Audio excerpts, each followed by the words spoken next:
ఈ రోజు మహారాష్ట్ర మరియు జార్ఖండ్ కి సంబంధించినటువంటి ఎన్నికల ఫలితాలు వెలువడినటువంటి నేపథ్యం. మహారాష్ట్రలో చూసినట్లయితే ఎన్డీఏ కూటమి అద్భుతమైనటువంటి విజయాన్ని కైవసం చేసుకుంటున్నటువంటి విషయం మనందరం కూడా ఇక్కడ గమనించాలి. 288 సీట్లు ఉన్నట్లయితే అక్కడ దగ్గర 220 సీట్ల పైచిలుకు ఇవాళ ఎన్డీఏ కూటమి గెలిచేటువంటి పరిస్థితి ఇప్పుడు ఉన్నటువంటి నేపథ్యం. ప్రత్యేకంగా భారతీయ జనతా పార్టీని చూసినట్లయితే 125 స్థానాల్లో ఇవాళ భారతీయ జనతా పార్టీ మహారాష్ట్రలో ఆధిక్యంలో ఉంది. అంటే ఇంకా ఇంచుమించు ఎన్నికలు ఫలితాలు వెలువడినట్టేనని చెప్పి మనం భావించవచ్చు.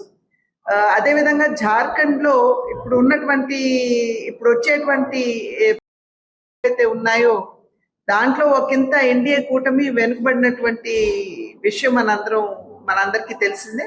అయితే ఇంకా కంప్లీట్ గా ఎన్నికలు ఫలితాలు అవి అనౌన్స్ కాలేదు కనుక కొంచెం వేచి చూద్దాము. ఒకవేళ ఏమన్నా అట్లా జార్ఖండ్ లో వెనుకబడినట్లయితే ఎందుకు, ఏ కారణాల వల్ల వెనుకబడ్డాం అనేటువంటి విషయాన్ని ఖచ్చితంగా భారతీయ జనతా పార్టీ సమీక్షించుకుని అక్కడ ఏవైతే కరెక్టివ్ మెజర్స్ తీసుకోవాలో వాటన్నిటిని తీసుకుంటూ ముందుకు వెళ్తుంది.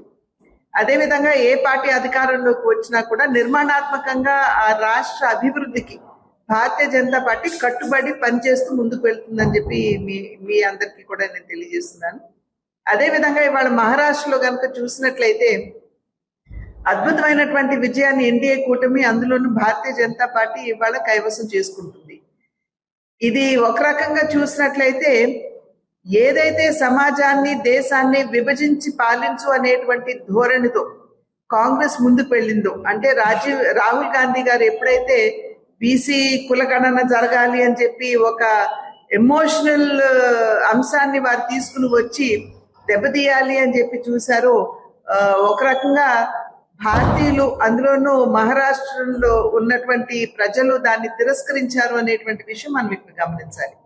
అదేవిధంగా గడిచిన 10-15 సంవత్సరాలుగా దేశానికి అందించినటువంటి సుపరిపాలన, భారతీయ జనతా పార్టీ నాయకత్వంలో ఉన్న ఎన్డీఏ ప్రభుత్వం దేశానికి అందించినటువంటి సుపరిపాలన, అవినీతి రహిత పాలన, అదేవిధంగా దేశ అభివృద్ధి మీద దృష్టి పెడుతూ ఇవాళ ప్రపంచవ్యాప్తంగా, అంతర్జాతీయంగా ఎక్కడికి వెళ్ళినా కూడా భారతదేశానికి ఉన్నటువంటి గౌరవం మనందరికీ తెలుసు. నరేంద్ర మోడీ గారు ప్రత్యేకించి వారు ప్రధాని అయిన తర్వాత ప్రపంచవ్యాప్తంగా వారు పర్యటన చేస్తూ భారతదేశ ఔన్నత్యాన్ని, మన సంస్కృతిని దేశవ్యాప్తంగా వారు ప్రతి దేశంలో కూడా వారు తెలియజేసినటువంటి సందర్భంలోనే ఏదైతే విశ్వగురువుగా మన భారతదేశాన్ని చూడాలి అనేటువంటి ఆకాంక్ష ప్రతి భారతీయుడు మనసులో ఉందో, ఒక రకంగా దాన్ని నెరవేరుస్తూ ఇవాళ ఒక గొప్ప స్థానాన్ని, గౌరవాన్ని భారతదేశానికి అందించడం జరిగింది. కనుక ఇవాళ భారతీయులు, అందులోనూ ప్రత్యేకించి మహారాష్ట్రలో ఉన్నటువంటి ప్రజలు ఆ రకమైన ఆ గౌరవానికి పట్టం కట్టారు, అభివృద్ధికి పెద్దపీట వేశారు అని చెప్పి మనం అందరం కూడా ఇక్కడ గమనించాలి. కనుక ఒక రకంగా ఏదైతే ఇండీ కూటమి యొక్క ఆలోచన ధోరణి ఉందో, సాధారణంగా ఇండీ కూటమి ఏర్పడినప్పుడు సైద్ధాంతికంగా వైరుధ్యం కలిగినటువంటి పార్టీలన్నీ ఒక తాటికి మీదకి వచ్చాయి.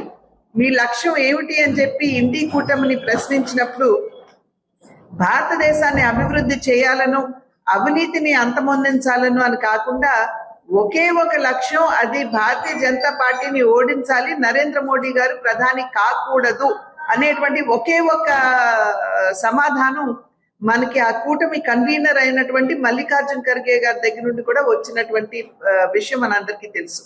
కనుక దేశాభివృద్ధి మీద దృష్టి లేదు, అవినీతిని అంతమొందించాలి అనేటువంటి భావన అంతకన్నా లేదు. కేవలం విభజించి పాలించు కులాలు, కుల గణన అనేటువంటి అంశానికి పెద్దపీట వేస్తూ ముందుకు వెళ్తున్నటువంటి సందర్భంలో ప్రజలు సంపూర్ణంగా ఇండీ కూటమి యొక్క సిద్ధాంతాన్ని, వారి ఆలోచన విధానాన్ని, ధోరణిని తిరస్కరించారు అనేటువంటి విషయం ప్రజలందరూ కూడా గమనించాలి. ఇవాళ భారతీయ జనతా పార్టీ ఏ రకంగా దేశ సేవకి, అభివృద్ధికి అంకితమైందో అదే విధంగా అంకితమవుతూ ముందుకు వెళ్తుంది అని చెప్పి మీ అందరికీ నేను తెలియజేస్తాను.